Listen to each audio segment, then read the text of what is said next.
Hi friends, welcome Sharan garments Erraguntla. ఈరోజు వచ్చేసి కదిరివారిపల్లి నుంచి మన దగ్గరికి డైలీ కస్టమర్ 3000 రూపాయలు బట్టలు తీసుకున్నాడు అనమాట. అందుకు గాను 2 కూపన్లు ఇచ్చినాము ఈరోజు. పెద్ద ఆయనకు వాళ్ళ మనవన్లకు బట్టలు తీసుకున్నాడు. వచ్చేసి 6 జతలో 7 జతలో తీసుకున్నాడు. మొత్తం వచ్చేసి 3000 చిల్లర అయింది బిల్లు. 2 కూపన్లు ఇచ్చాను అనమాట. ఒకసారి చూడండి, మన దగ్గర లక్కీ డ్రా నడుస్తుంది. ఎర్రగుంట్లలో శరణ్ గార్మెంట్స్ లో లక్కీ డ్రా నడుస్తుంది.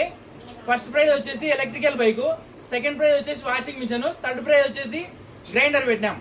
చూసుకోండి, మీరు ఒకసారి ట్రై చేసుకోండి మీ లక్ ఎంత వరకు ఉందనేది. Welcome Sharan garments Erraguntla. Thank you పెద్దాయన. మళ్ళీ వచ్చి కొనుక్కో, ఇంకోసారి కూపన్లు తీసుకో.